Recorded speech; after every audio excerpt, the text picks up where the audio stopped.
We live. Oh, we're live. Yeah, we're All right. You guys ready? Everybody ready? Dr. Walker, you ready? Oh, lip gloss time. Oh, Jesus. I'm ready. All right. It's going to need a minute. All right. You good now? Corey, you still on Instagram, Joe? I'm about to go live on YouTube. I mean, what's this called? Facebook. Cause I'm blocked on Instagram, y'all. I know. Still on Instagram, Joe. I gotta tell you First something. person I've ever met. All right. You ready? I'm ready. I gotta tell you too. Sorry. Here, here we go. We'll briefly go over it.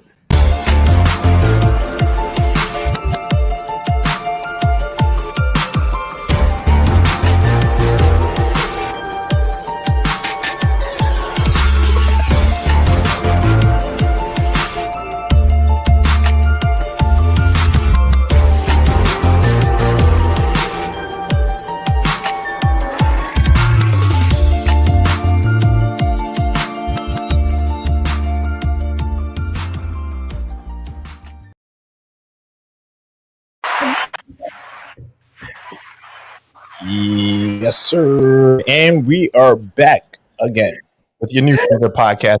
Always, it's your favorite Mason. And You already know it's your girl Kori Deez, aka Living Steve, aka the host, aka the best one, aka a whole lot of aka for this mother. Welcome back to everybody. So we have two all-star guests here. One that's new to the show, and not new to the show, but new to live on the show. And all-star guest Mel that everybody loves, Mel DeMarco. oh, John DeMarco. And then we have Dr. Walker here tonight for tonight's show. Welcome.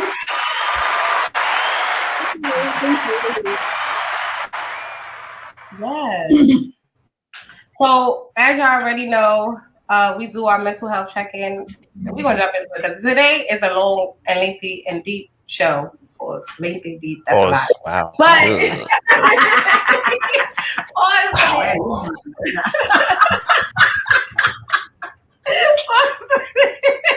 y'all don't got no behavior on this show. I just tell y'all.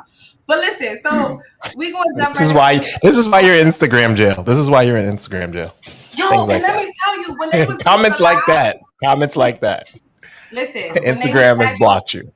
When Fat Joe was doing his live the other day, Mason, they wrote me back something because I said something about this nigga pussy count going down because of what he said, and it was like, this is the comment. Like you still doing it. Yeah, I think they're gonna delete my shit. You still up here? No, this is YouTube. This is different.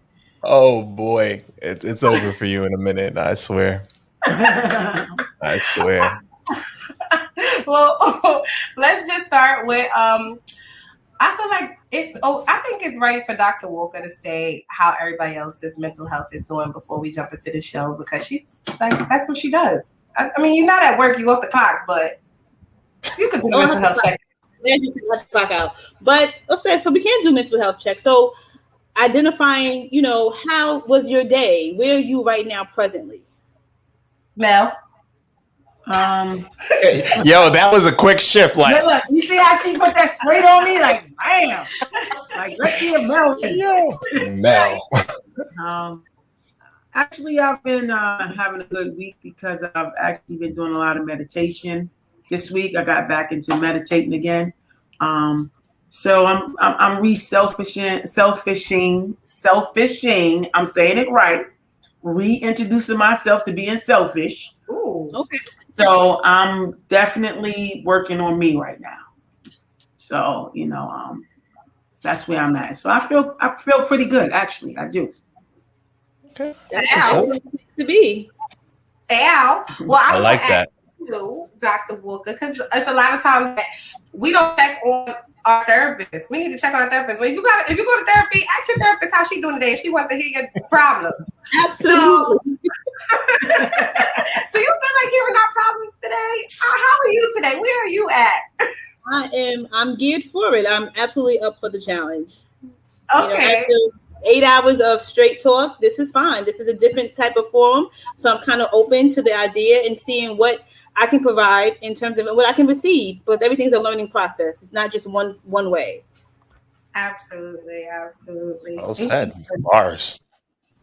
Mason, how are you today? Hey, what's up? Well, I saw you on Tuesday. We was in a rush to get off on Tuesday. We was having a little too much So fun. you was in a rush, Mason. You left me. Yes, I was. I wanted to stab verses. I was highly disappointed though.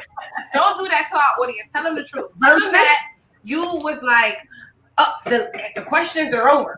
The question. No, I was. And I was definitely like, Yes, we left about 3 or 4 questions on the table, but you know. Did y'all really? We did. But did y'all enjoy verses? That's the most important part. We absolutely. Hello, welcome to Hush Mouth. We did enjoy verses. You didn't see it. Did you watch it, Melissa? No. Is she frozen? Oh, Did you watch it? The verses? Yes. I watched some of it. You know. Okay. I'm on Team Javo only because they're both hookers. Like they hook lines and sinkers, and like their hits was always based on somebody else's collaboration. So I was Team Javo. I was Team Javo too. However, Mason I was rooting for Joe. Yes, I thought his personality would have shined through. I'm with you. I was rooting. I was hoping it was going to be a little bit more challenging. No, I didn't even know Ja Rule had verses. Like I didn't know. I missed. He was like for so long. All you heard him was a hook. Right. So he makes hits. So literal verses. I was kind of like, he makes the songs. He's not the hook guy. He's the song maker, the beat maker, the room shaker, the love maker. Oh wow! Give me my Eldermark though right now. Hit it. Yeah, starting already. Come on, go. Oh God! You gonna stop bullying Mason, making him give you the mark? Because you know I'm a bully though. Yes, Ashanti was the winner of the night. I agree. She was the winner. Yeah, I like of the night. Ashanti. It was a good versus. I appreciate Joe for apologizing to those ladies for. He was in fight mode. He was in like battle mode. He was in rapper mode. Straight battle form. But he apologized. He's a man. I say send them their Hermes bags now in the mail. Since everybody got Hermes bags, send them theirs too. Yeah, send them. He should send them 2. They should each get 2. They should get 2. He called them Dusty, and then after he called them Dusty, he said he found them in a crack house.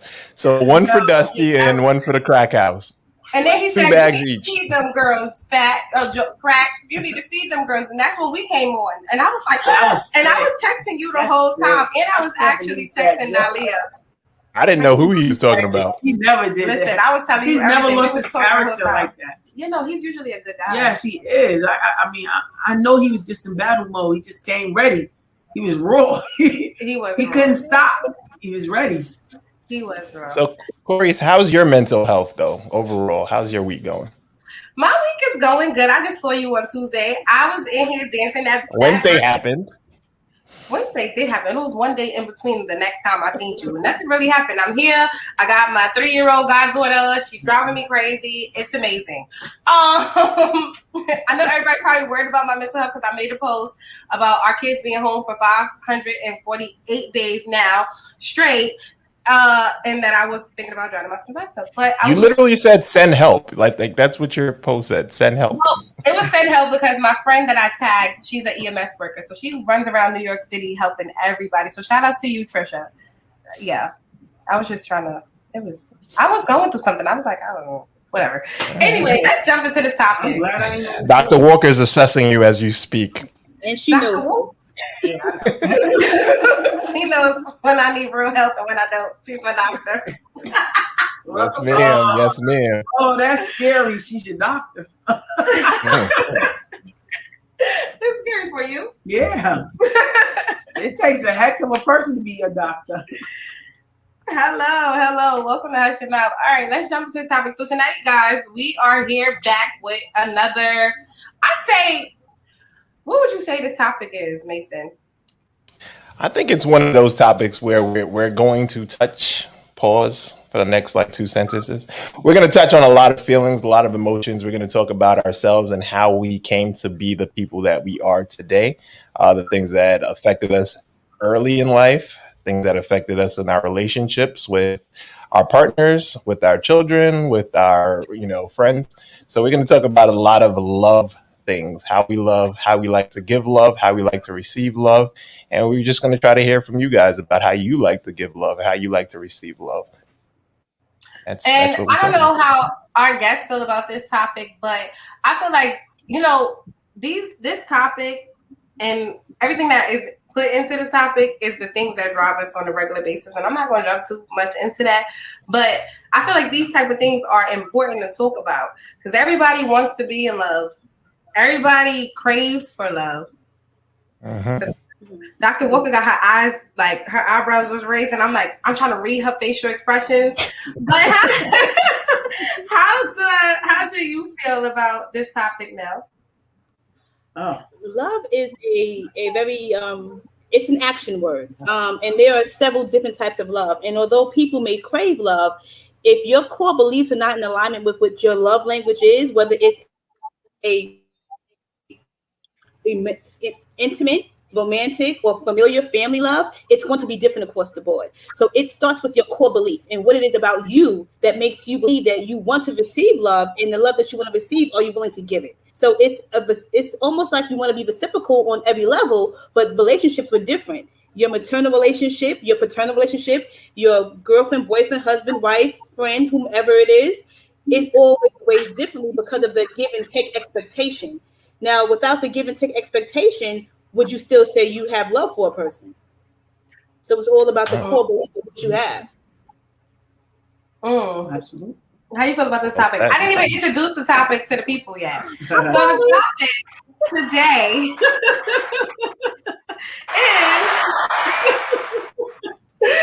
the topic today is the power of love. So how you feel about the power of love before we jump into question number one? Because that's not question number one, but I'm just asking you how you feel about the topic. I just believe love is important, especially yourself. So that's just for, just sum it up, and we'll get more into it as we go along. I'm not going to hold up the time. All right, Mason, let's just jump right into it. All right. First question. So how important is love within your own personal development? You want me to go first? Go ahead. I'll go first. I'll go first. All right, so love for me is important in my own personal development because it's what drives me to be better every day. It continues to make my life meaningful. So I got some notes over here. Y'all know I'll be coming to the show with my notes because I think I'm a whole therapist myself. So what I have, and I don't got to reveal my sources. We know it came from Google, but they're factual. Love causes the body to feel good hormones that trigger positive energy. Love of a partner, children, and relatives make our lives meaningful and gives us purpose. Love sharpens skills like dedication, passion, and consistency, which are needed in the everyday life. Love is a path to self-discovery and teaches us to accept flaws and levels of forgiveness and patience. Love is an excellent source of motivation and pushes you forward for greatness and for self and for the people that you love. So for me, it does all of those things. Like, it helps me sharpen my skills. I want to be better for my kids. I want to be the best person that I could be. I want to be better for my relationship. I just want to be better in general. And love is the main course of those things that drives me as a person to do those things. It makes me challenge myself. Well said. You was writing down my notes today? No, you was taking notes for me? No. Oh. Something that came to my mind. You should have. Ouch already. Okay. She's coming out. Coming out. Okay. Number one. Okay. Love for me is see, I'm a spiritual being. So love for me is God. God is love. So I told Time out. I'm sorry. I'm gonna have to stop him. I'm gonna choke on my drink. Where was my gun? Those were bars. You didn't mention God. No, because she mentioned God. She got the L, the mark. Are you challenging God? Are you challenging God? I can't. My arms are too short to box with God. But Right. There you go. I'm gonna let God stand one more time. Stop playing. I didn't want to give gunshots with the doctor like right there. I was just like, That's right. She knows how to stop, drop, and roll, duck and move. She knows how to shake. Don't do that. All right, go ahead, Mel. Sorry. God is love. Nah, but for me, God is love. So love is all the things that I know. Love is being patient. Love is being kind. You know, love is unconditional. You know, love is a feeling that makes you feel safe. You know, love is full of emotions because it's God. So that's why I believe that when people say love is serious for me. You know, it's not just a word. It means a lot to me because I associate loving someone to that caliber of your partner is probably the next thing to how much you love God. You know, because that is the love that you know, that love is different. Like, you know, I got kids. And I can never love my kids like, you know, I don't want to go into that because I know we're going to get to it later, but kids wants to sometimes to compare their love to how you feel about your partner. And that was, you can't. That love that I feel for my partner, because that's why it's called faith, family, and then finances. So I love God. I'm going to love the person that I'm with as well as my family. But, you know, that's the order for me. So when I love hard because I know that it's real. It's supposed to be eternal. Right. It's supposed to be forever. You know what I mean? Right. No, that's so. I'm sorry, I'm laughing over here because I can't see Side Panelly. I know she's a regular here on the show and does a lot of this stuff, but she's rooting for her. Yes, driving home. All right. Yeah, Mason. Yeah, the bar is there. I think for me, love is a driving force. So love for me is the manifestation of everything within. It's a feeling. It's a high level of a feeling. I don't want to say it's God because that's already been said, but I mean it's high level, and I think that love is eternal. I think that love is being in love is different than love. I think that I can have love for you but not be in love with you. I think that love is put different ways. The way I love my friend is not the same way that I love the person that I'm romantically involved with. It's not the same way that I love my children. It's not the same way that I may love somebody that is no longer in my life, but I can't be around. So for me, love manifests itself in different ways. I have exes that I love that I will never be around again, but I still know that I love them. The love doesn't die. It just changes into something else.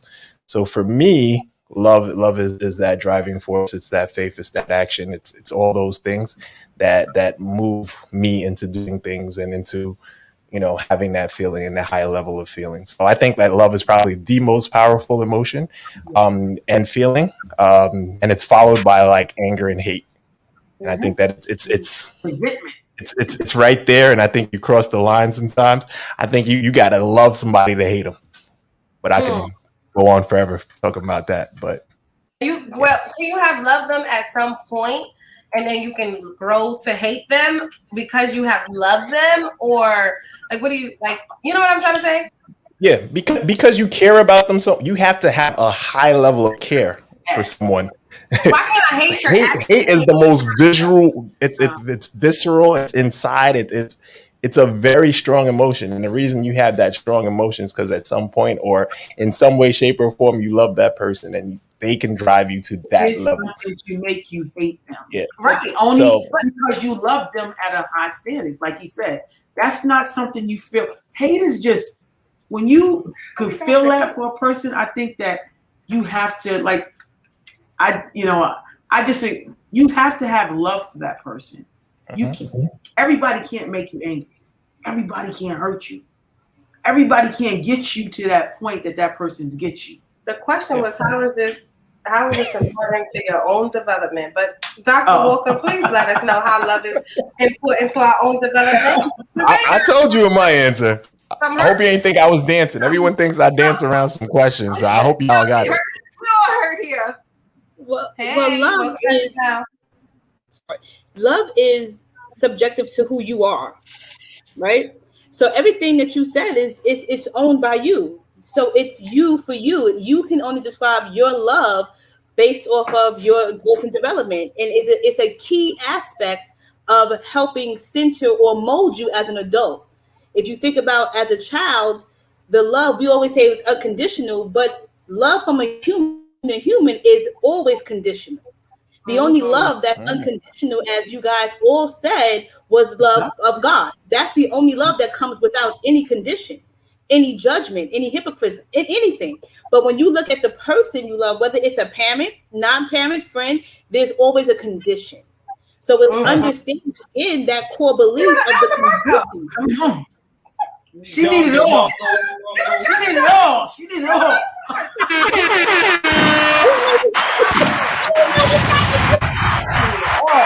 She got all the sound effects. She checked us all. So, but love is development. One of the key things that you guys all kind of spoke about was like the love, and then you reversed it into a hate. It's never really hate. It's really bitterness and unforgiveness that drives you to the idea of hate. Because one thing is that if you saw the person in the street and they were going to die, would you stop to help them? Because hatred would have you step over them.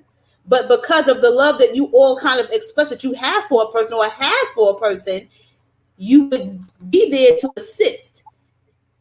So it's a difference. So you need to identify and understand the root of hate, which there's no coming back from, and the root of bitterness and unforgiveness, that it will drive you to that loving point where you remember this person was significant to me at one point, and I can't watch him die, or I can't watch him suffer. So it's your core belief again. It goes back to your core belief.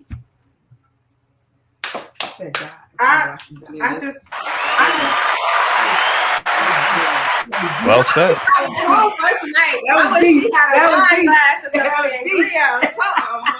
I appreciate the clarity. I mean, like, she just clarified it for everybody. Hold up, let me take notes. Are y'all gonna watch them people that y'all said y'all hate? I'm getting a free session. I'm taking notes. I ain't got to pay for this counseling. Trust me, I'm paying for it. No. Oh, wow. Yeah. So Alicia Hughes says yes, but a lot of hate comes from being hurt in the past also. I mean, so you're saying trauma? We're gonna get there, Alicia. You were ahead of the game. Get there. Hold on, baby girl. Excuse me. So we're on question 2, and Mason, is that guest still in the back? Yep, they're there. Also, just bring them on for question 2, and then let them know they're here for question 2. They can give us their take. Hello.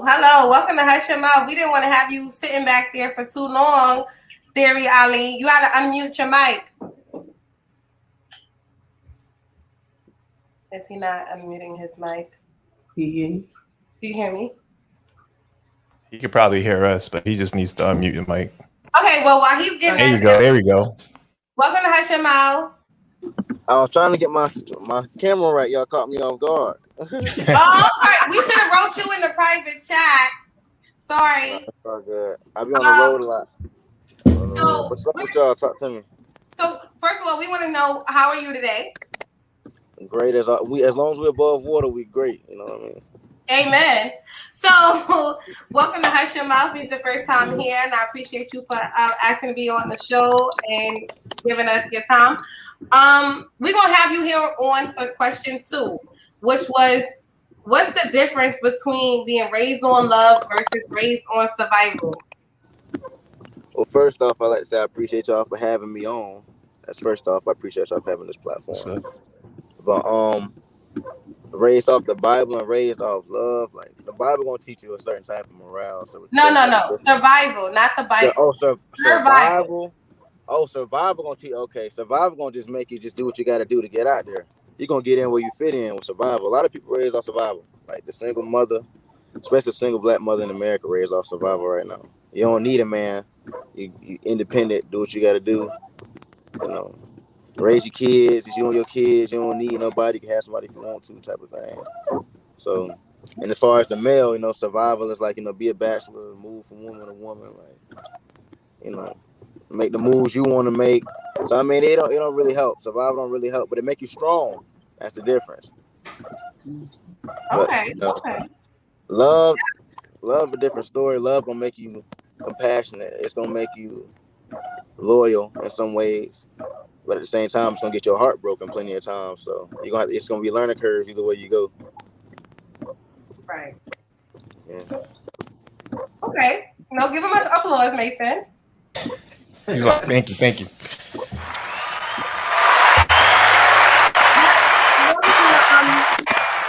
I want him to have Appreciate it, so thank you. We really do appreciate your applause, and I want you to stay tuned to hear how we respond to this question. You was the first person to answer this question, so thank you for jumping out there and being the first person to answer this question. But I want you to also tell us about you a little bit, and what you are here today. Okay, so Theory Ali, Google me, Mr. Google me, aka Super Saiyan Juvie Power Up. Really, I just promote the message, change, save, and inspire. Came across this platform. I'm always interested in getting out a message and, you know, being able to affect the people in some way, in some positive way. I'm a community guy, so, you know, support the movement. I appreciate anybody who wants to support the movement. Where are you from? I'm from Florida. Okay, all right. I heard the accent a little bit. I thought so. That's why I asked. Yeah, but I was going back and forth to Atlanta too. My people's in Atlanta, so I got it's a little mix in there. Okay. So Theory, are you a artist? Are you like, are you a rapper? Are you a singer? You're a producer? Yeah, I'm an artist, man. I'm an artist. Okay. I'm a rapper. Don't get me wrong, but I'm an artist. I sing and all the above. Like I'm harmonized and all that. You got to go Google that, man. Theory Ali. Google. You have a single out? You have any music out that we should highlight? I just released the album in April. Okay, that's what's up. And if we could pick one song, or if you could pick one song off your album that everybody should listen to, what is that one song? So if we want to know who Theory Ali is, and you were out there and you're like, you can listen to this one song, you can know who I am from this one body of work. What one body or what song would you tell everyone to go listen to? Because that's the one they're going to listen to right now. Theory Ali, All Guys Lie. All Guys Lie. I like that. I do like that. That's some real oh, my brother.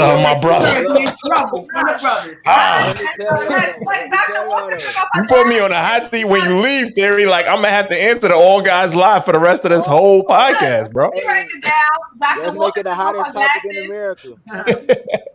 All Guys Live, Theory Ali. Thank you for joining us. Have a good night, bro. I appreciate you. Thank you so much. All right, so for question number 2, thank you. First of all, I want to say thank you so much, Theory Ali, for jumping on and for coming on to Hush Your Mouth. We appreciate you here. And everybody go check out Mr. Google Me and All Guys Lie, because all guys motherfucking lie. But anyway. Black men don't cheat. Say it. Go ahead. Say something. I know you're going to say something. Say something. I'm leaving that open. That was the alley-oop for you. That was the alley-oop. Go ahead. Dunk it. What did I do? Did I dunk it? I don't want to dunk it. No, I dunked it. I like bobbed and weaved or something. Yeah. Sports references. Yes. Okay. Mason, what does this question mean for you? Let's keep it rolling. The difference between raised on love and raised on survival, there's a huge difference. For me, raised on love is different than raised on survival. Being, like Theory's talked about, in a single parent household, you're just trying to move and get to that next level, get to that next level, get to that next level. There's nothing more to it than getting to that next level, getting to that next day, finding that next meal if that's the challenge of the day. If the challenge is going to school, that's the challenge of the day. Whatever the challenge of the day is, that's what you're getting on. Being raised on love is a little bit more tender. It's a little bit more caring. I think it's more about the home structure and inside the home. So it's both things are located inside the home. So it's the love or the survival, depending on the situation. Sometimes it's a mix of both. So there's a big difference. The love is probably the better one, but the survival is sometimes the necessary one. Yeah. If that makes sense. Well, I was raised on love. I never had to struggle or anything as a child. I pretty much lived in a 2-parent home. I didn't know anything about survival. When I got with my wife, she taught me how to survive. Because I was given everything. I was a fortunate child. I was raised in a house with. I had a summer room and a winter room that I slept in. In Brooklyn, in the brownstone. Okay, so. I was pretty, in our time, my family was blessed. We were pretty blessed. So the first time I encountered survival mode was when I was with my present wife. We lived in a situation that if it was not for her, I would have packed my bags up and went home. So I learned the difference between survival mode and love.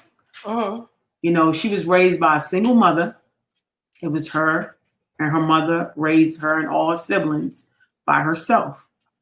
I was raised in a house with my mother and my father and my siblings, and my dad provided everything. My mom stayed home with us, and my dad worked. So we didn't have to do survival because, that's why I say I think there's a difference in that. Being raised in love and being raised in survival mode is totally different. I wasn't prepared for a lot of things that came forth towards us because I never had to fight for anything. I was raised in a loving, what most people might call perfect household. So when the struggle came, I had to be real with myself. I was ready to run. But she told me, I got us. I got us. So I learned that there's a definitely difference between survival and love, because we survived. But we survived because she knew how to. No, we survived because we had love. Oh. When you made us survive, the love. That's why when you separate it, I'm like, yeah, you can try to separate it, but at the end of the day, the real survival became between us. What she knew, but what she taught me, but my love, I was able to receive and let her lead. Yes, I was going to say. You understand what I'm saying? I had to be able to let her lead. Right. So the love that I was taught from a child allowed me to be able to step back and say, take the reins, because I don't know what I'm doing. You know what? That's something that's real dope about people that is raised on love, what you're saying right there, because you guys are more willing to allow someone to lead than a person that was raised on survival. A person that was, I'm going to speak as a person that I feel like I was raised on survival. Even though you had like a summer home and stuff like that in Brooklyn, like I grew up, like in my younger years, my grandparents had a brownstone and so on and so forth, and they are like Black pioneers, so shout outs to them. But that's when we go back to our conversation about generational curses. My mom was raised privileged. I wasn't raised privileged. I grew up in foster homes and so on and so forth. So that's what built me. I was in 14 foster homes by the time I was 15, 16, 17 years old. You understand what I'm saying? So I was raised on survival. I had to teach myself everything that I know. And I shout out to my adopted mom that comes on this show. That Miss Aileen, she comes on the show. She drops her little bars. Everybody loves it here. Don't cut off the applause for mom. No, I'm not going to cut off my applause for my mom.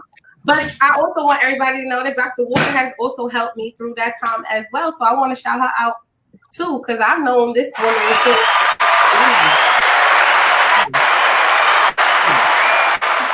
So when I'm in my crazy, just know I'm talking to somebody, okay?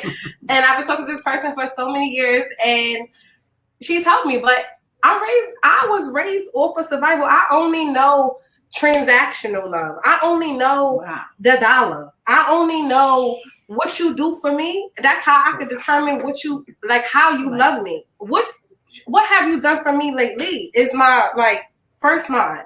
My second mind is something different. So I'm learning to be better. But me being a woman that's involved with someone who was raised off love is so different for me. You know what I'm saying? Because everybody have dated before then was not raised off love. They was also raised off of survival. So sometimes survival, we butt heads. And it doesn't work the way that we want it to work. Because we're both trying to survive still in a relationship where we're trying to build love. One person's always going to be trying to build love and the other person is going to be trying to survive. No, you got to come to somebody who understands love. Because the person that, when I say that, let me get myself together. When I say that the person that is one person going to be trying to build love, that's the person that is in survival mode, that is trying to grow, and that is in a transformation, a metamorphosis stage. They're trying to go through the self-discovery phase of themselves, and they want love. They want more for themselves. So often at times, me being a person, because I always say to our viewers and everything, you attract what you are in the moment. If I'm in the streets, I'm going to attract the streets. If I'm trying to be a better person, I'm going to be attracting better people to me. That's the energy type of thing. So being with a person that was raised off of love, our worlds are too different. And we have to come together. And what makes us work is the fact that we both understand that. She's willing to understand and say, you was raised off of survival. She said to me today, babe, I learned so much about you today with this topic. I can't believe that I learned so much about you. And it's like things that I was saying, but it's like she wasn't believing me, but now she understands it because she read it for herself or she looked into it for herself. You know what I mean? So it's deep. It's deep. The survival and the love thing. No, listen, if you was raised off of survival, you need therapy. You need to speak to somebody on a daily because first of all, you want to get with someone who knows love. So that they can teach you love. Because someone that was raised on survival can only teach you what you already know. Challenge yourself. Dr. Walker, I'm going to let you sew this one up for us. You know? Oh, I'm sorry. Did Mason go? Mason, I'm going to say Mason has to, I mean, if it's, yeah, sure. Did he go? No. I definitely went first. He went first. I'm like, wait, I know he went. So it's lots of different ways to perceive this information. And one thing that everyone would want to be mindful of, and I use that word mindful because we all are entitled to perspectives, right? So me knowing you, do I call you by your real name or do I have to go by one of them AKAs? Call me Kori. Okay. So the vessel. Me knowing you, what I can say about you is that your life started off in love, right?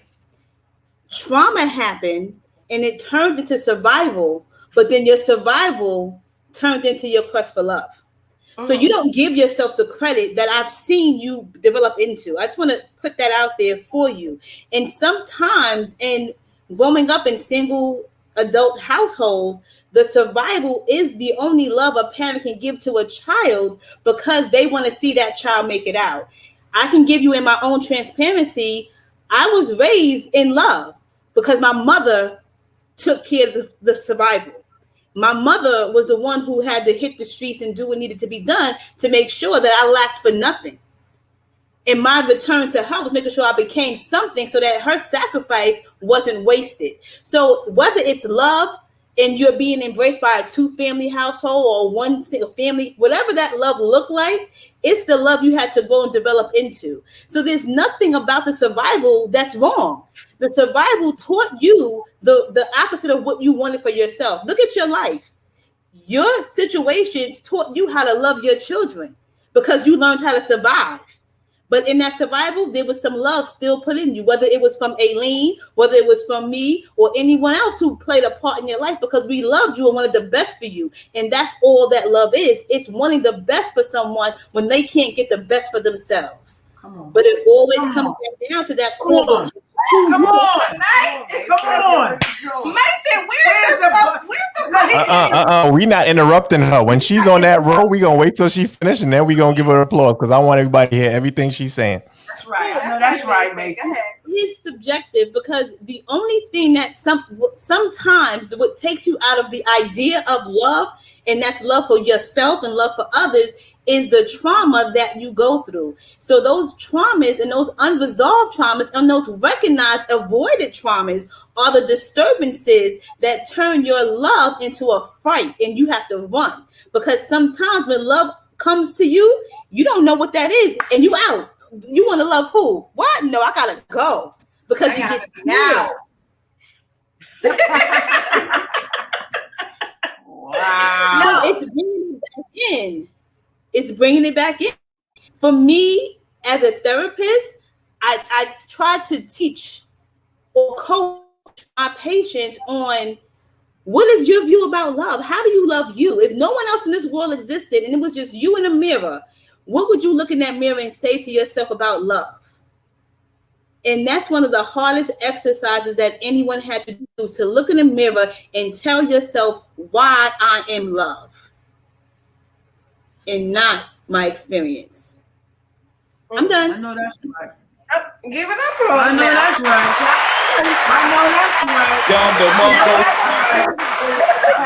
John DeMarco. Everything.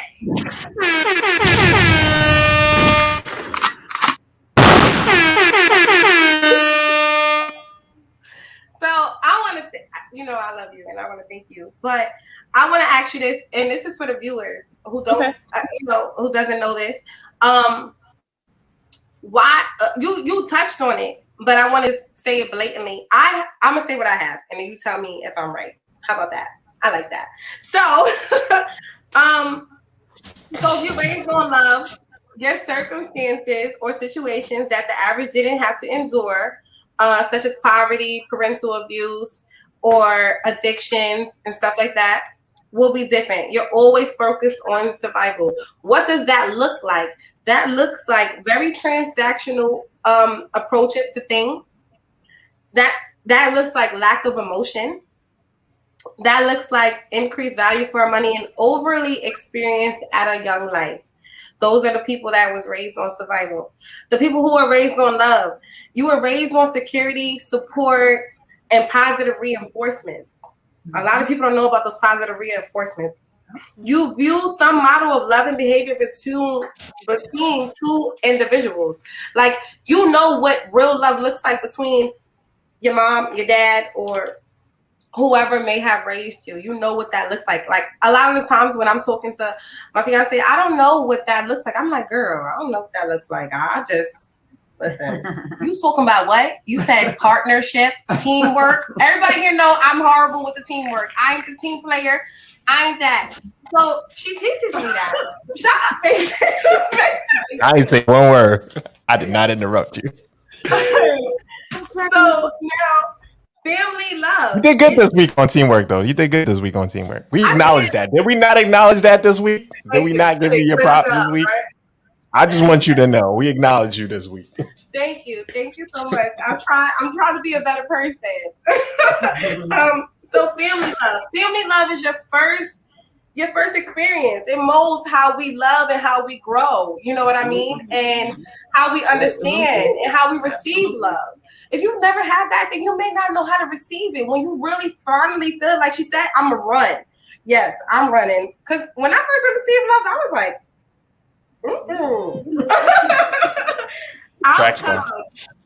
Outcomes is self-confidence, because you have now a support system. It might build your confidence. This is the person that was raised on love.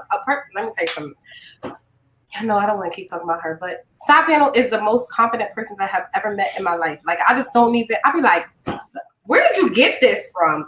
No, she's confident as fuck. Like, I just want to say. You have security because it's consistency, and love is consistency, guys. No, that's right. Love is consistency. Good communication. If you was probably made for survival, you do not have good communication skills. As much as I think that I have good communication skills, and I'm like, Come on, girl. Dom DeMarco. That's what's up. I'm a little cuckoo for Cocoa Puffs. Ask Dr. Walker. Okay, so you may express the way you express your emotions, the way you may resolve conflict, because my way to resolve conflict is not the right way to resolve conflict. For the people out there listening to me, I'm telling you a disclaimer right here on Hush Your Mouth. I'm telling you, don't listen to me on a good drunk night. I might be like, kill him. No. Don't open the bag. Get rid of that. But you also, lastly, have a sense of belonging. Being raised on love makes you feel important. It makes you feel valued. It makes you feel respected. It makes you not have to seek validation from nobody. So all them people on the internet that's out here seeking validation, you might need to go check that. Say it again. Check that. Say it one more time. I just need to say it again. All right.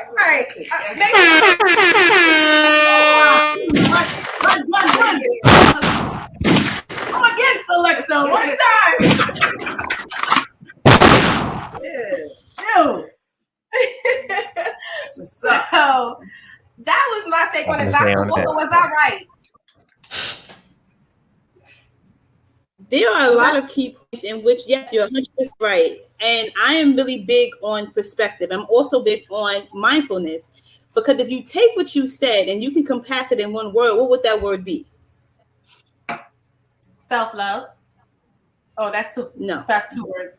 Sorry, that was it? That wasn't it? That wasn't right? What was it? All the things that you denoted in your explanation. It was love. No. Everything that all the negative components that you denoted were all under fear. Oh. All the things. No, I'm just talking about what you denoted was fear. Like, you took a whole lot of situations when you said transactional love, because what does that do? It gives you self-protection, self-preservation. It's also it's tit for tat. It's petty. That's petty love. Come on now. Petty love. Listen.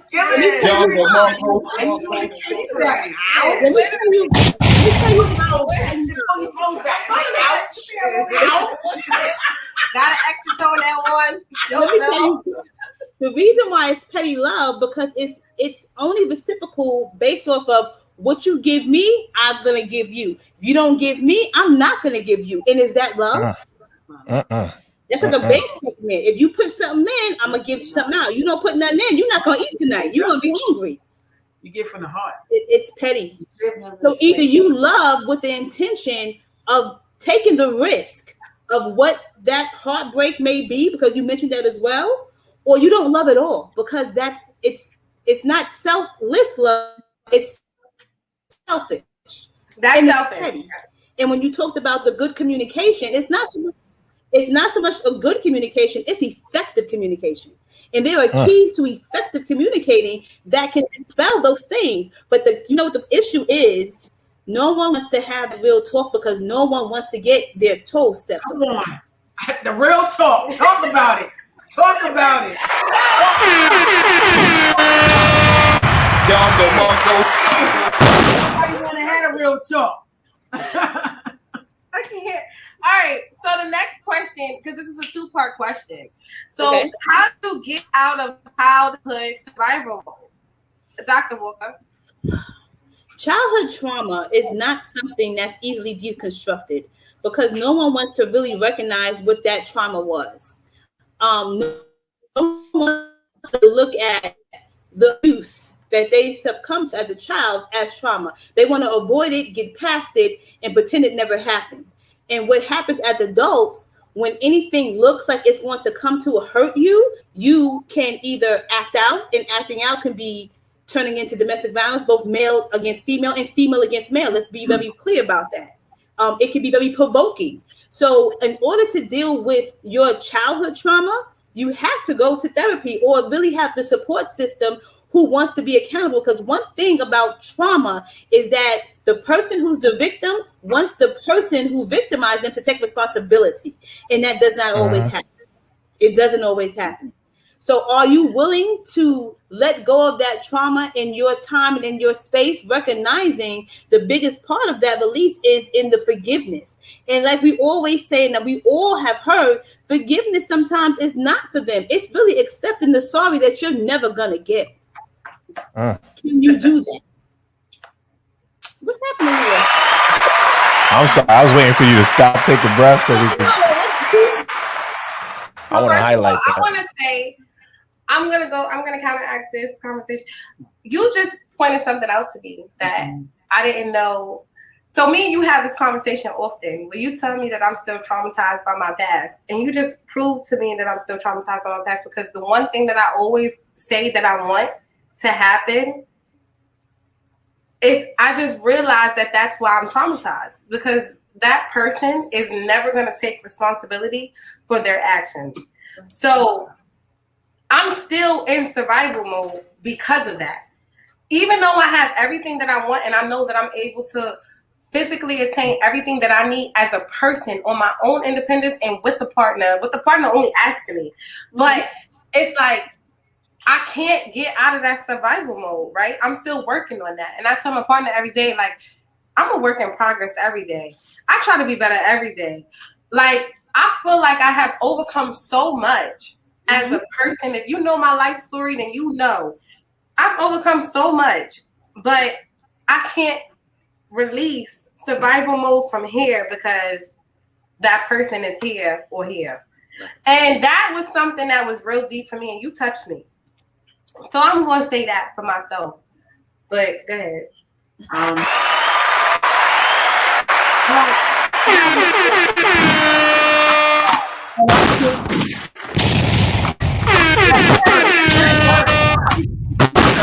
See, I think you deserve that. That's why you deserve that, Kori. So you got everything. Well, it was weird, your answer. I'm glad that she did let you speak first, because my answer to that question was, I don't know. So she made you hush your mouth now? No. Oh, no, she helped you. I don't know trauma. I didn't have any childhood trauma. I didn't know trauma until I was 20-something years old, living on my own. That was the first time I ever encountered trauma. And I wanted to run. I didn't, and I stayed. And what I realized today when she said that, I have a lot of resentment. Because I never knew what it was like to struggle. I never had to do this. I could have went back home. I stayed. And then the unappreciative moments and stuff made me realize just now when she said that, yeah, I am resentful. Because I went through something that I really didn't have to. Because I loved you. Because I loved you. I stayed and went through the struggle. Because I could have went back home anytime. My father's door was always open. But I stayed. So yeah, I realize it now. I got resentment. I'm angry because I stayed through all of that to go through what? You know, so you made me realize something. Because no, I don't know struggle. I have never been to trauma. I'm sorry that I didn't. And maybe I wasn't compassionate enough because I didn't know. You know, I've never experienced anything. Everything that I ever had or wanted was always given to me. You know what I mean? So when I became grown and I had to struggle for it and live in a house where we had to build everything from scratch, the bathroom and everything, I stayed in there dumping buckets of my kids using a bathroom. I did all of that because I loved you. I believe in love. I am a hopeless romantic. I love to love. And when I don't get that back, I know I deserve better. I'm okay with saying I'm mad. I resent the fact that I went through all of that to get somebody's ass to kiss. I'm okay with saying that. And I'm glad that you had her here because she made me realize it ain't me. I can't change who I was. I'm sorry that I never had to go to survival mode. That's not my fault. You don't be sorry for that. That's not my fault. You don't be sorry. But I was. I was sorry all this time. Up You until say, today, I'm I've been grateful. sorry. I've been sorry trying to eat it's my fault. No, it ain't my fault. It ain't my fault that God gave me the hand he gave me. I'm sorry. I don't know those things. And because of who I am, that's why you seek me. Because ain't nobody gonna love you as much as I love you. I love hard and I love real. People that was raised on some love on love do love harder than people that was raised on survival. That is absolutely true. I believe that. I do. Me personally. But Mason, go ahead, make your point. Because I'm sorry, we only on question number 2. Yeah, and we are hour in. But I'll summarize mine with saying that I don't think you ever get out of childhood's survival mode. I think that it's constant work. It's like an addiction. It's like any other situation where you're constantly working on it. You've got to be mindful of it and constantly work for it. Me, just like Kori, I was raised on survival. I had love too, but it was just me. I was fending for myself. My mother was always working, so she was just, trying to provide, trying to do the best she can, or whatever the case may be. But at the end of the day, I felt like it was always me. I never had a support system. I didn't have cousins, brothers, or anybody to help me. I had to figure it out all on my own, and that still lives within me. And Kori knows it's like, oh, I'm figuring this tech stuff out, and I'm running down these rabbit holes because that's how I've always been. That's how I've learned to survive from the time I was a kid. So I think that I'm conscious of that. I'm conscious that I'm always in survival mode because I've had no support system. I don't know what it's like to have a support system or a strong support system. I see other people with it. Now, I'm like, that's cool, but I have no clue what that is. So for me, it's a constant work and it's constant effort to get out of childhood survival mode. But for me, it's no end to it. It's a continuous work. So that's my opinion on getting out of that. I think I was quick with it. You was quick. I don't think I answered really, but I did answer a little bit. I didn't answer. I responded. Oh, okay. Yeah, you did. I thought that was your answer. I apologize. It's my favorite thing. Respond. So I personally feel like the best way for me, because I do know that I need to be out of survival mode.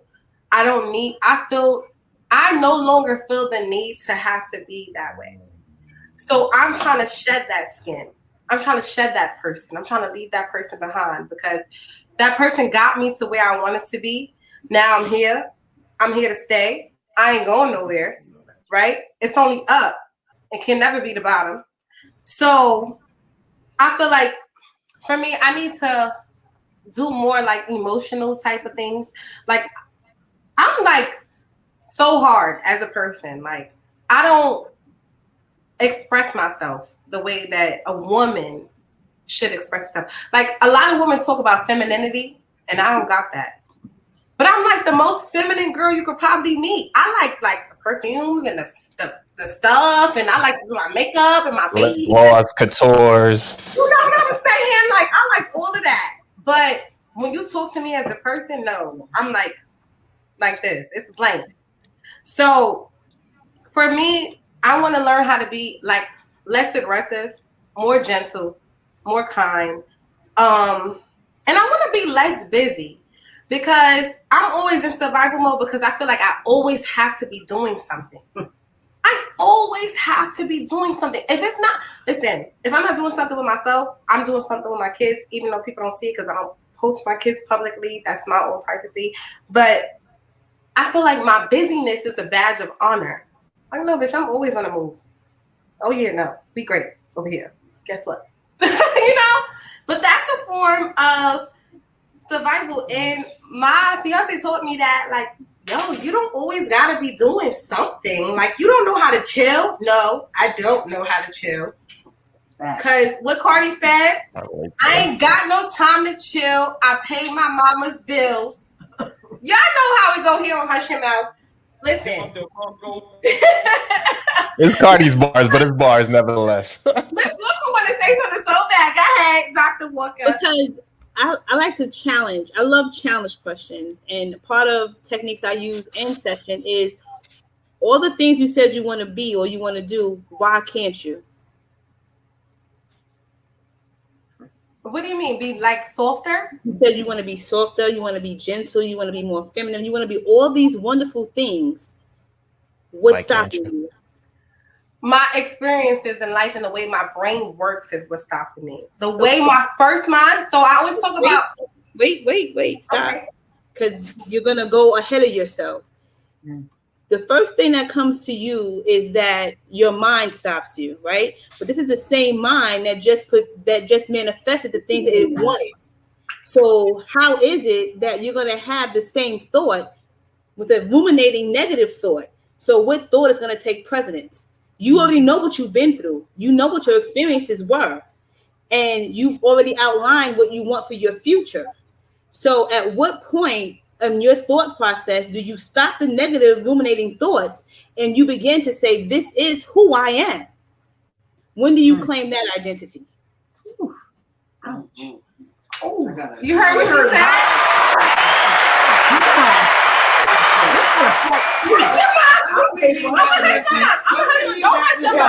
I'm gonna hush next week. She got to come back for part 2. We got to continue this.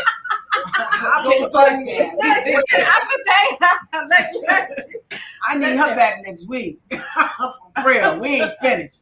I'm gonna hush my mouth on that one. We need to jump into the comments real quick because we are only on question 3, but we have not addressed our audience. Okay. So, can you teach someone to love you that was raised on survival? Dr. Walker. I only see your name as J Storm, and I'm praying that's what I'm supposed to call you. No. This is to Althea P. Mason, put it back on the screen. No, I'm talking. I know what the question is, but I'm saying she answered the question when she spoke about how she was raised off of love, and the person she was involved in was raised off survival, and how they balanced each other and taught one another. So the thing about teaching something and even self-teaching is, are you in a place to learn?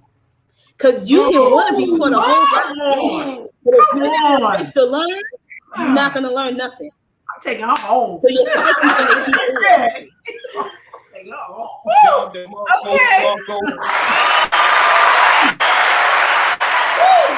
And I don't mean to offend anybody. I'm not trying to be offensive, but that's for anything that we want. Like you just said, you want these things, and are you willing to be taught those things? Are you willing to see?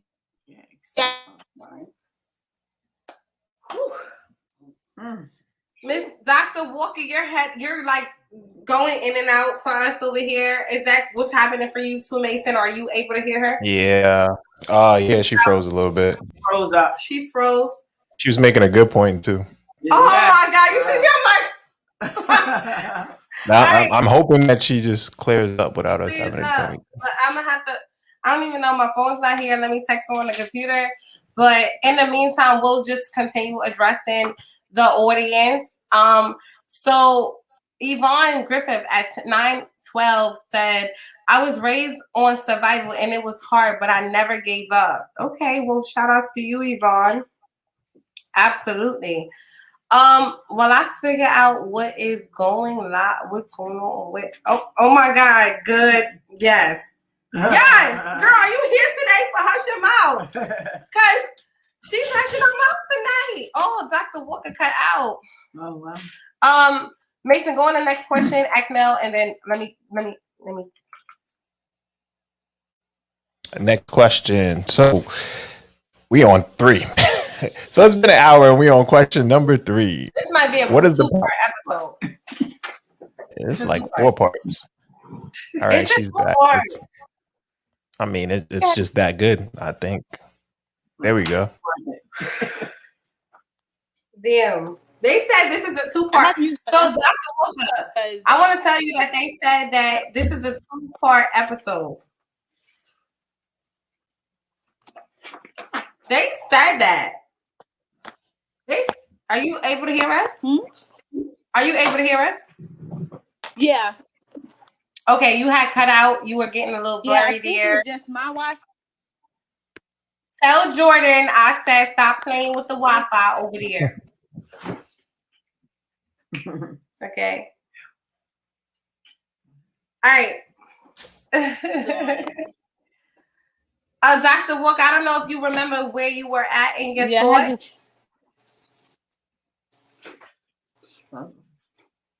Something going on. Somewhere internet. This is our first time here on Hush Your Mouth doing this with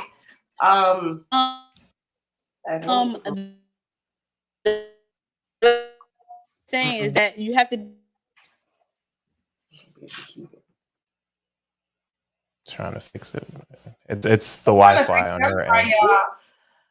It's technical difficulties over here. She was in another good point just now. Yeah, she was in another. I heard the start of it and then she cut out. She stayed for her time. So let me tell y'all, people, if y'all want to book her, hit me up in the DMs, ask me how. In the meantime, we're going to address the comments. So Chanel, shout out to you, Chanel. I love you.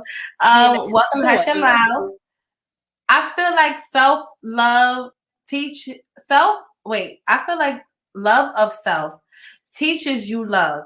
It teaches you compassion with others because you got to master it with self. And that's hard because we are harder in ourselves than anyone. Yes. So, sister, I hear you because that's usually taught in survival mode because there is no time. Yes. I hear you. I'm here for you on this one. This one don't know about survival mode. That one knows about survival mode. But me personally, I really do agree with you because I be like, I don't got no time. Like there's no sense of time. I could die today. I could die tomorrow. I don't have time. I need to do what I can do today. Sorry. Hi, welcome back. Are you good? Did you touch your Wi-Fi box? I touched everything that I could possibly put my hands on. I don't know what happens. So we were good right now.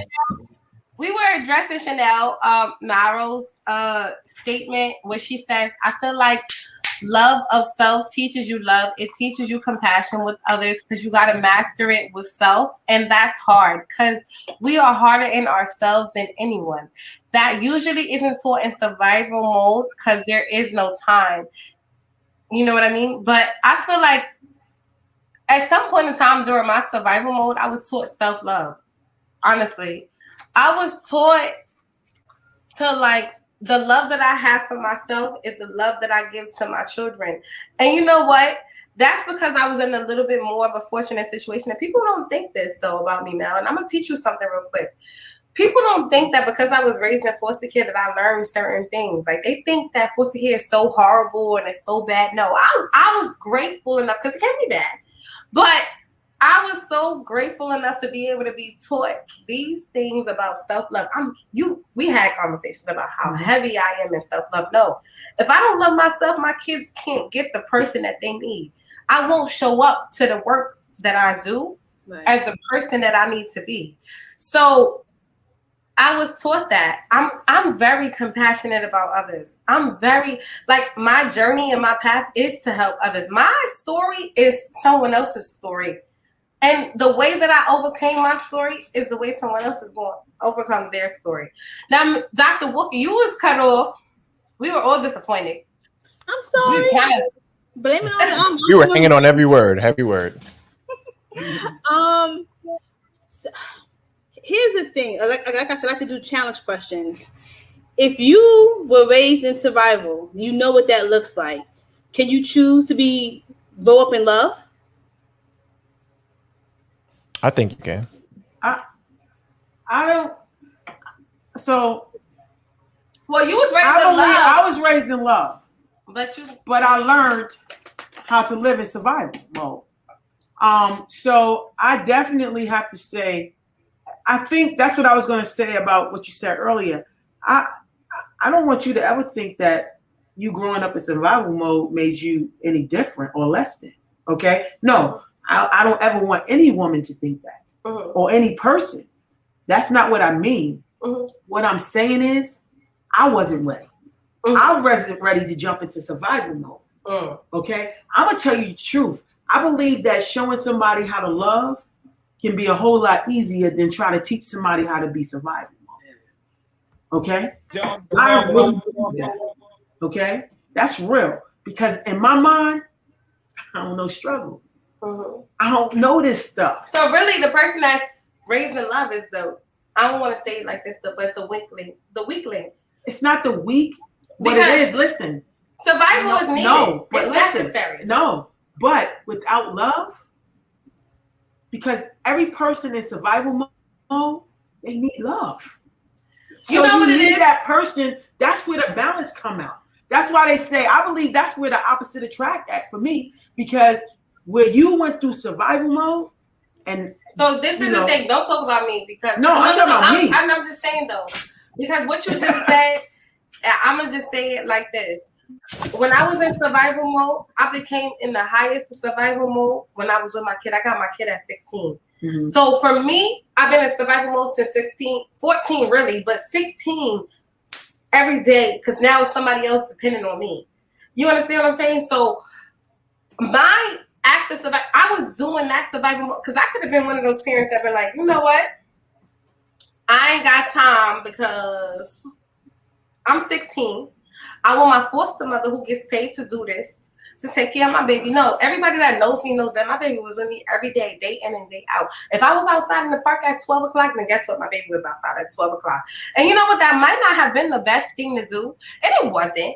But that was me taking care of my baby. That was me. Survival that was my survival mode. Listen, that's what I'm saying. Nobody got a right to judge that. Nobody got it. You know what I'm saying? So for me, I'm just only speaking from my own personal experiences, and that's how I only could come to hush your mouth. Yeah. You know what I mean? I can only come to you as who I am and what I am, and what I have learned and what I know now to be true. That's it. So, yeah, like survival mode is different than the person that's learn love. And I'm sorry, I cut your throat. That's okay. Cool. I'm good. All right. Mason, we just cut you off one night. I'm sorry. I feel like you ain't getting no ear Nah, I'm here for it though. I'm listening. Yeah, you know. So they said we grow up on one survival mode 1000. We want Dr. Walker back next week, please. Because Dr. Walker is down. All right, so let's go to question number 3. Y'all ready for question number 3? Because we only have 3. All right. Y'all here for 3? We ain't even get to the second segment yet. Whoever here needs to type 3 so we can stay on. Because 3 finished the segment. 3? I don't know where the segment is. That's the segment. Okay, so what is the power of parental love and support? What do you think that is, Mason? Power of parental love and support. Oh, my notes. I didn't read. I was trying to. Kori, you got long notes for this one. You go first. All right, so I'll go first. Dr. Walker. Got a lot of notes for this one. So we did end that one. All right, so I have parents are your first experience with love, right? That's who you first. So it's so funny because last night I was talking to somebody for the first time, and she said to me in our conversation, she's like, "Oh, you got mommy trauma?" I was like, "Bitch, what? You don't know me. You just meet me for fucking 25 minutes. How you know I got mommy fucking trauma?" Like, you know, and I do have mommy trauma. You know what I'm saying? So she's like, "Oh, it's okay." Because I was like, well, at first, my first answer was, "No, bitch, I don't got no fucking mommy trauma." I'm sorry, Dr. Walker, you never hear me talk like this. But I'm just going to hush your mouth today.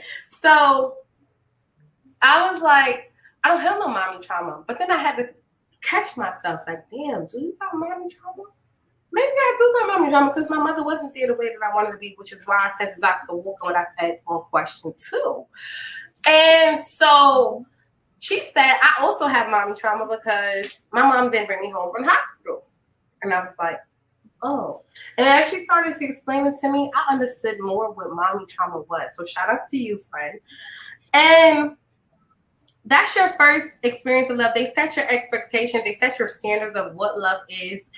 They model to you love. And they instill your values, morals, and your principles that you will carry with you for a lifetime.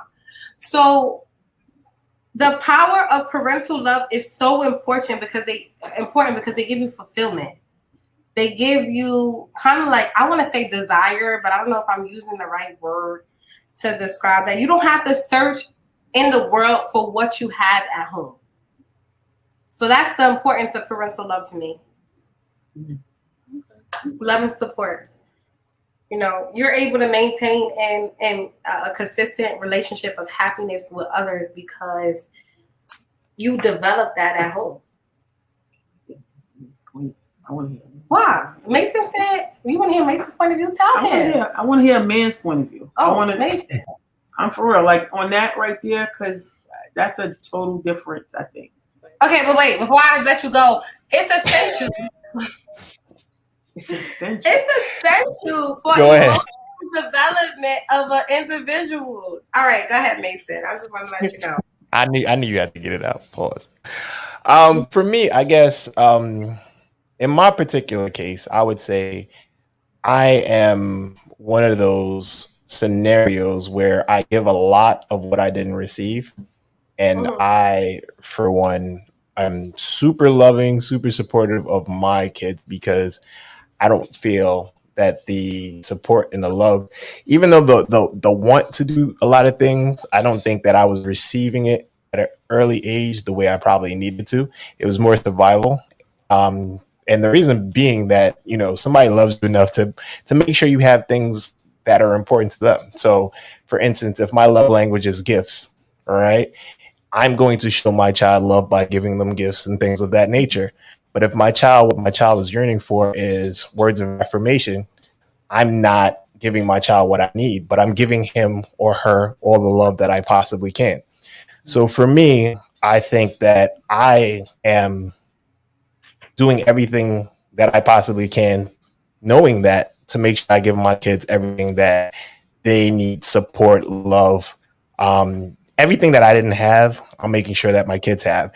Knowing these things and knowing that it's important to love people the way they want to be loved and not so much the way that I've received love, I pay extra attention to what they want, what they need, and things of that nature. How important is it? It's very important. I think a support system is important. I think love is important. And I think that giving your children that is probably the biggest key to life. I think that's the biggest head start besides financial awareness. I think love and support is probably the biggest head start you could give to your child, because the confidence, everything else will fall in line after you give them the love and support that they need. Not so much that you need or you feel that they need, but that they need. So assessing that and giving them all those things is probably the most important thing. So before Mel answers, I kind of want to say to you, how do you know what it is that you need to give them? Because me being a mom at 16, I still didn't know, because I never received it. I didn't know how to give it. That's real shit. And when I first had my son, you know how everybody, and I this might be the first time I'm ever publicly saying this, besides people who truly know me. But when I first had my kid, I was like, you know how people say, I thought there was something wrong with me for this. People say they love their children unconditionally from the moment that they saw them. That's a lie. For me, that's a lie. Like, I did not love my kid from the moment that I seen him or the moment that I was carrying him and the moment that I heard his heartbeat. No, I did not. But I love him unconditionally today because of who he is to me and what we have been through, what he has been through with me and all that. That's the survival shit. You know what I'm saying? That's my dog because that's my dog. That's it. It ain't nothing to talk about when it comes to that. But how do you know what to teach them? Because me being with a person that was raised on love, she tells me that my love language to my children is money, because I give them all the experiences and everything that I've never had. My kids live a life that they will never know. You will never think that they live the life. Like, they think the shit that they got is normal. I be like, are you serious? Like, it's just so seafood every day. Like, Mason, I talk to you about this shit every day. I be like, you're not dead ass. You're not. Oh, man. And I don't understand how they're not, because this is normal for them. But it's not normal for me. So we live in two different worlds, even in my own household. Mm-hmm. So the power of parental, I will say for my kids, they're at an advantage because my mentality is always going to be my mentality to an extent because that's where I derive from. So my kids, even though they live in the suburbs and they live in a different type of lifestyle than I grew up in, I still instill the morals and the values in which I have been raised in into them to some extent, but I try to tweak it to where they at now because they need this tweaking. You can't be going out there slapping people with helmets. All right, go ahead now. Hold on. Let me just say one thing. Let me jump back in there. Pause. So you asked, how do I know what they need and how do I assess that? I think for me, it's the awareness. Like, I think being aware of that, the simple fact that people receive love differently. Me being aware of that brings me to ask questions that probably most parents wouldn't ask. I ask about how they feel about things. I ask about what they think about things. I provoke thought and gather that information and assess that information, and then I disperse what they need. So it's like with any relationship, you got to listen. Kids are smart. Kids are extremely smart. I learned that about my kid at an early age when she would take the Toys R Us paper when it's Christmas time. She would take the little booklet. You remember those little booklets that came in the mail, came in the newspapers? She would take that and she would make a list, and she didn't even know what reading was, but she would copy the words down of the toys that she wanted. So she would make her Christmas at a very early age. She would make her Christmas. I think she was like 3, and she would make her Christmas list. And that's how she would make her Christmas list. So for me, it was paying attention to those things like that. That's something I'll never forget. And I'll probably tell her that for years. And she just built her own computer at 14 this summer. So, I mean, it's just things like that. It's things like that. You assess what they want, you assess what they need, and then you give them what they need. So it's the same thing that works for your partner as well. Like just being aware and conscious and making that effort. That's why I told you about childhood trauma never ends. It's something that you continuously work on. So I'm continuously working on making sure that the things that affected me is not the same things that affect my kids. It's not the same things that will affect my relationships. It's not the same things that will affect my friendships. Like my trauma isn't your trauma, and it doesn't need to be. And it stops with me because of my awareness. But that's all I had to say. For me, it's a whole nother angle for me. Parental love. I grew up with that. Mm-hmm. And because the first time I encountered the survival mode, I felt I wasn't ready because of the parental love that I had. So what happened to me with my kids was I didn't do the same thing with my kids that my father did with me, my parents did with me. I kind of put my kids to struggle a little bit more because I did not want my kids to run at the first sight of a struggle. You know what I mean? That was the parental, for me, I loved them enough to not make, and I'm not saying my father made mistakes, but what I'm saying is I didn't want my kids to be unprepared. So that was my parental love. Do you feel like you was unprepared at some point? Yes. Yeah. When we went through our first struggle of survival, I didn't know how to survive because I didn't know, I never been through anything. So I think when we talk about parental love and support for me, that's what I really felt was strong for me when it came to my family. I had to change the pattern of how my father did it and do it different and teach my kids a different type of parental love. My parental love was like, I'm here for you, but I'm gonna let them go through it. They had to go through the trenches a little bit. I was there. If they fell, I was there to pick them up. But I let my kids go through a little bit more struggle than I did. And people might feel like that was kind of like, oh, you didn't have to struggle. But because I didn't struggle, when struggle came, I was ready to run. Yes. You know what I mean? So that parental love that I looked at it, when I say from a different perspective, I didn't look at it as I looked at it both ways. What happened to me made me want to be different with the parental love that I gave my kids. You know what I mean? And I'm not saying I had a great life. I'm not taking that. But what I'm saying is when trauma happened or anything happened, I didn't know how to function. I didn't know how to deal with it. But my kids, they got the best of both worlds. They had a parent that knew how to survive and a parent that loved the hell out of them. So us two together, we made them way different. Our kids are built different than us, way different than us.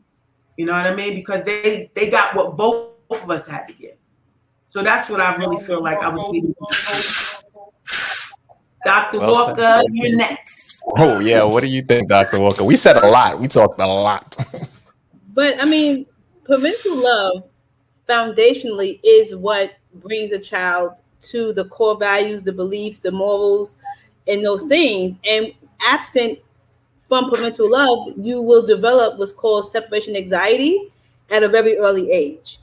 But everything that you guys said, again, it's owned to you. It's owned to your child. I love challenge questions, because being in a household full of love, being in a household full of survival, you learn two very unique things. In a household that's run on survival, you learn what it is you want, and that's love. And that's what you begin to produce in your life for the ones in your life, your children, your mates, whomever. It's harder to learn survival when you're raised off of love, because all you know is support and sheltering in a sense, and it's not a negative. But when you are raised in a negative, it produces a positive. It's almost like you envision what you want your life to be like, and it won't be like mine. So you do pay attention, and even like Kori said, like when she would have her son and he would be in the park, and that was her survival. In essence, it wasn't so much of survival, it was what she knew to do to take care of her child. So it's almost like taking that word survival and really understanding that it was her way of covering what belonged to her. And that's why it's so important, even as a young mother, that she did those things, because it gave him something that she didn't have, someone who was consistently and constantly there. And that was the parental love. So it's almost like the example she gave with the young lady whose mom left her at the hospital.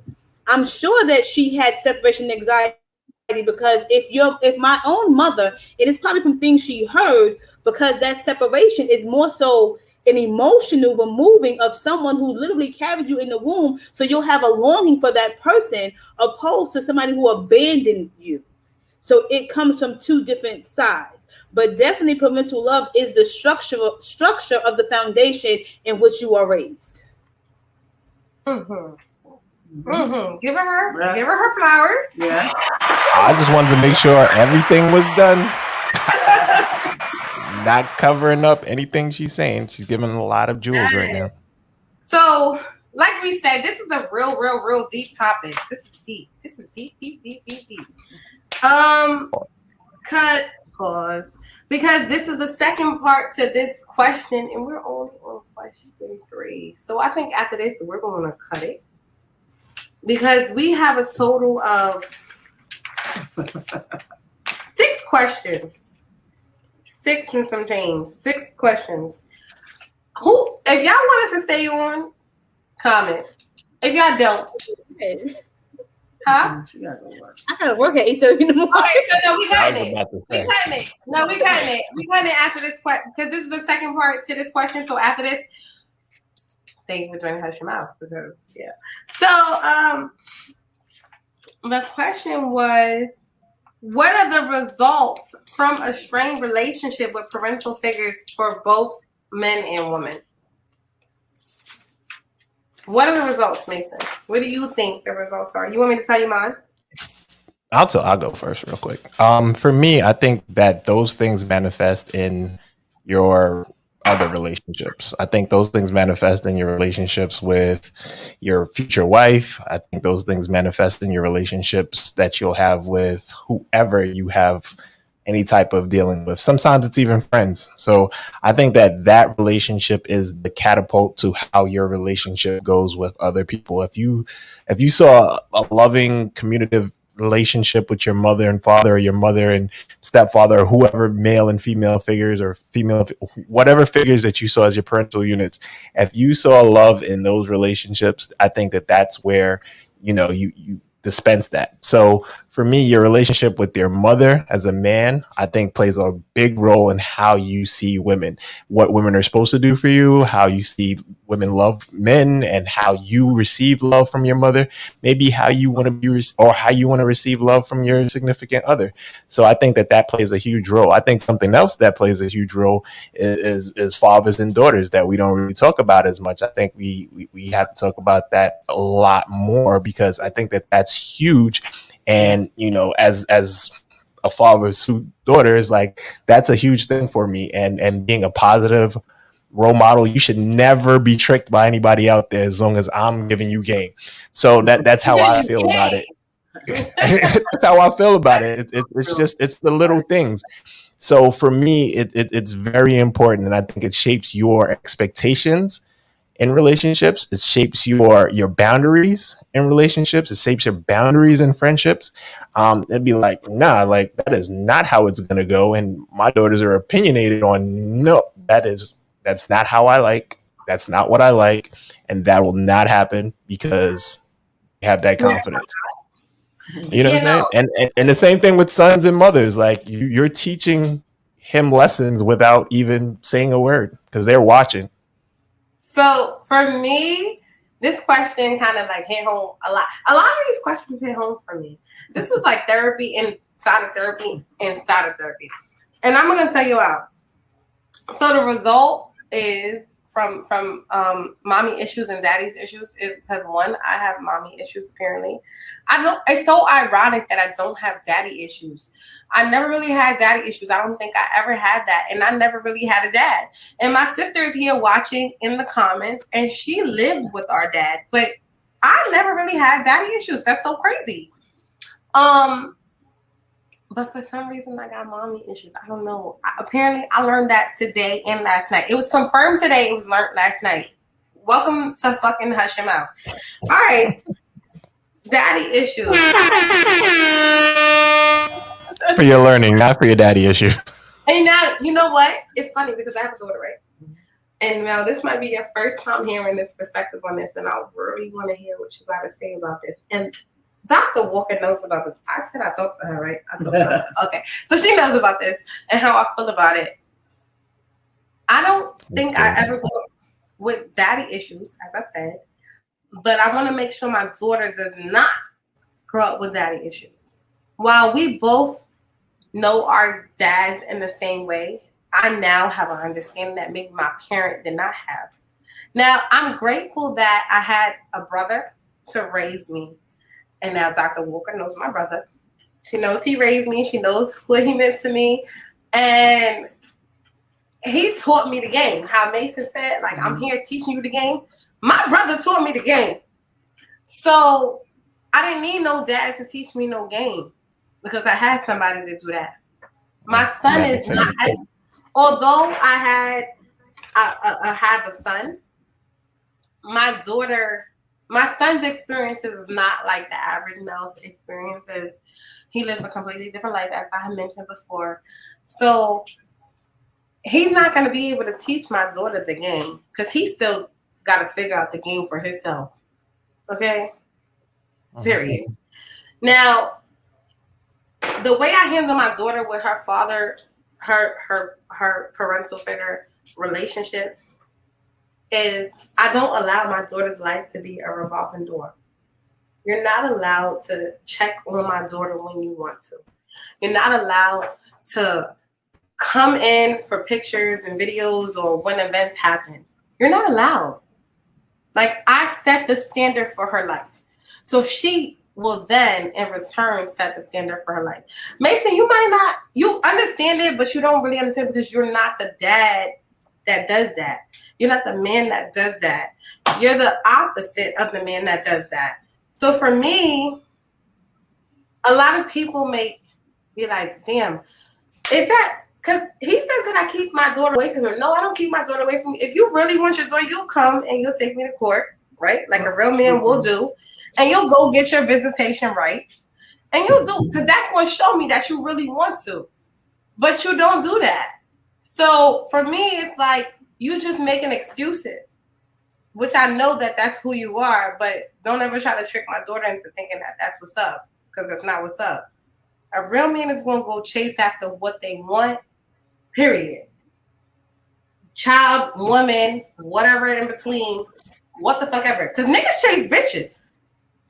Chase your daughter. Not me. I think she's a bitch. Not, okay. But you know what I mean. Look at Dr. Walk over there. She's like, you not said I. something that you don't agree with? well, I am a mother who raised my daughter. Okay. Me and my wife raised 5 children together. But I just want to know, wait, before you go into your conversation, I want to know, are you one of those parents who believe like, oh, let my children make their own decisions? Because I don't believe in that. Well, I don't believe in letting make him. I'm gonna tell you, I'm gonna stop you ahead of yourself. Okay. We gotta have the conversation. Listen, you said you make the decision for your daughter. Yeah. Okay, so she's 8. Hold on. I'm not saying you're wrong. Oh no. But what I'm saying to you is, you do make the decision. Mm-hmm. So you do have the control to decide whether he does see her or not, right? Mm-hmm. So you are the one who is keeping him from seeing his daughter, because you just said that he can't. Your actions keep you from your daughter. So him not going to the court, him not wanting to put the system in the middle. Let's be clear. I'm asking you. No, I know, because you're learning for the first time. Yeah. Y'all are watching this happen. Hush your mouth. Just push up. No. What I'm saying is that I'm not learning for the first time. Remember, I raised 5. No, but you're learning for the first time for me. Yeah, okay. Because everybody don't have this perspective. Yeah. And there's a lot of people out there who want to say, oh, I want to make my kids make the decision about their parent. I don't want to talk bad. I don't talk bad about her dad. I don't. But you still choose whether they get to have a relationship, whether or not they have a relationship, because I can see the consistency in your relationship, and I can tell that you are not consistent. You are inconsistent as fuck, and that's not conducive to my daughter's health. I don't want you to feel no type of way, but I already did this, so I'm gonna tell you. All right, tell me, OG, because you're the OG. This is the difference. I have a daughter who is now 26 years old. So when I had her, I did like you. I made the decision that I wasn't going to allow him, because I knew he wasn't stable, to come back and forth in her life. But the day that she wanted to meet her father, okay, you got to remember accountability. Okay, I can take that. So the day that she wants to meet her father, I hear what you listen, but I'm saying, I know what you're saying. I feel you, but I'm just trying to tell you from my perspective, because I did this already. I did what you did. So I'm not knocking you for it. But what I'm saying is, when she gets to that age, when she wants to see him, you're going to be amazed at how that flip around on you, that you were the parent that kept her from having a relationship with her father, because you are the one who made the decision. I'm not trying to say you wrong. I felt the same way. I'm with you. I felt I was doing the right thing. I promise you. But now I look at my daughter. You know what my daughter did just recently? My father died January 20th, and we went to New York to see my father. And he finally popped up. Now, remember, let me just tell you this. I was the one who found him for her and everything to try to build a relationship. They always clash. But then when my father died, he popped up at my father's house to see his child. She grown. Ain't nothing I could say. Because that relationship happened at that moment, I became the bad parent. I became the bad parent. You know why? Because if I had not kept her away from him, they might have been closer a long time ago. That's what I had to hear. That's what I had to live. I thought I was doing what was right for her. I swear, Kori, I know what you're feeling. I feel you on this. I felt like I was doing what was right for my daughter. But whether he choose to come in once a month, once a week, once or whatever. But you there every day. I'm there every day. And you know what she did? She brought her father a Father's Day present. You shut up. Hush your mouth. She brought her father a Father's Day present. You know why she brought her father a Father's Day present? Because she never got him one. No. Because you know what? Because that was her father. Mm-hmm. That was her father. That was a and the love, thing. She and the love, no. And the love that she seen me display between me and my father, because of the love that I was displayed between me and my father, she felt like I may have been the reason she can't see. I understand what you're saying, Kori, but when they get older, it's always going to be what we say. Yeah. It's always going to be what Before we say. I let Dr. Walker speak, I just want to say this. Because Dr. Walker, I know you were holding it down. I got you. Look, 5 minutes. You're the last person to speak on this. I was about to say, let's let the doc On talk. part one, you're gonna end this one, Dr. Walker. But I want to say that people who have experienced mommy issues, they result in a lot of depression and anxiety because they're always wondering why. Why me? What happened? My mom is supposed to love me. So on and so forth. Now, the people who experience daddy issues, they start to exhibit more like promiscuity. Promiscuity? Is that the word? Like they have daddy issues. They have horrible relationships with men. I don't want you to disclose whether or not that's the case or whatever. What you talking about, my daughter? Whoever. No, my daughter doesn't have any her. She's been with the same boy since they started in elementary school. Oh, that's so cute. Okay, Oh, JoJo's been together since elementary school because me and my wife have been together for 23 years. So that all my kids know is relationship. Right. That's all that was disclosed. And no matter how much you go through, you disclose that to them. So I think But that's there's a what lot happened. of women who have a lack of fathers who distribute daddy issues, and daddy issues look like they are revolving doors of men. That's what daddy issues look like. But that's not all. There are some. That's not all of them. No, but all right, can we let the doc speak a little bit? Like she's been dying. She's been chopping at the bit. Like I saw her like cover her mouth a few times. I saw her make different head movements. I was like, let the doc speak. I think there's a lot to be said. It's a lot to be said, and just in terms of, and I'll try to really condense it, in terms of the relationship with the father and the daughter, your point is well taken. You want to protect the innocence of your child. I get it. But at the same token, because that little girl, and I know her, she's very wise amongst her years. And I get it. You want him to be consistent, and you may need to have good effective communication with him to establish that and the reasons why. Maybe if he hears how you feel and why you're doing what you're doing, it may spark a bug in him to be consistent, because you would like for her to have a relationship with him despite your feeling, because there's some feelings there that you have yet to acknowledge that also drives your way of thinking. And we'll sidebar that when we're not in front of everyone. The secondary part to it, when you talk about mommy issues and daddy issues, do you realize that subconsciously we, Black people, Latino, whoever, have been taught that when you don't have a mother or a father, especially a father, that you develop these promiscuous behaviors in search of. And sometimes it's what we're fed in our mind that we begin to behave. It's not always that we have promiscuous behaviors, but it's the expectation that, you know what, they said that this would happen to me if my dad wasn't here, so let me act accordingly. And for women or anyone who has mommy issues, it's not so much the depression or the anxiety that drives it. It's more the perfection of why wasn't I enough? And that's for both sides. Why wasn't I enough for you to stay? And why wasn't I enough for you to care?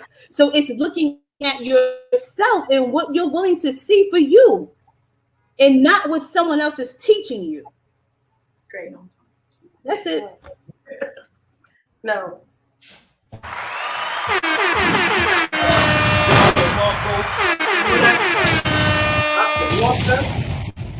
So this is definitely teach you. Yes. No, this is a really in-depth conversation. Dr. Wu been setting us straight, and we want to thank her for being on her show. Yes. First time appearance, but not the first time guest. All-star though. And I guess you here next week on Thursday for the rest of this conversation, because we got finish this 5, 6. We got two more. We got two more. We could fuck it up, or we could just let it go. Doctor said she has to be up in the morning, She has to be so to work in the respect morning. her time. Respect her time. You know what I'm saying? Like you started in the beginning saying, like, be mindful of your therapist and the people who you talk to, because I need to kind of decompress all of the today, not just with this, but with this patience I had, so I can be really ready for my patience for tomorrow. And I just want to be fresh for everyone. So yeah, I need to, Thank you so much for joining us here on Hush Your Mouth. Listen, we had a really good time here. Did we ever? Woo! I was sitting back and taking it all in. I was sitting back and taking it all in. Paul. Your number? Okay, got you. All right, and so that's it here for Hush Your Mouth. You already know you guys can find us on Spotify. You can find us on Hush Your Mouth ENT on YouTube. You can find us on Facebook, Team Mason TV. You can find me, Kori Deez, at Lemon Squeeze 3_3. Whatever. She won't be going live anytime soon, though. Yeah, I'm not going live because I'm in jail. But it's great. And you can find Mel at that liquidation place, but hit her up on J Storms 1973 on Instagram. 1973, because she sells pallets and shit. So whatever y'all need, she got that shit. And I'm having a community bazaar. And she's having a community bazaar, guys. Yeah, we're giving out stuff in the community in York, Pennsylvania. And you can, again, check me out. Like if you need like lights, whatever, everything. Anything, household stuff, anything. She got it. I got it. She got it. One-stop shop. Go to Mel first, there you and go. then go to IKEA. Mason, they can find you at IKEA don't pay us, so go to Mel, only Mel, just Mel, nothing else. So you can find me on Instagram at YNVS_it's Mason, and that's it. No, you can't find me. Thank you guys for joining Hush Your Mouth. Wait, Doc, where can we find you? Oh, I'm sorry. Right here on Hush Your Mouth next week. Ooh. You on deck already? I think that's all that needs to be said. That's all that needs to be said. Again.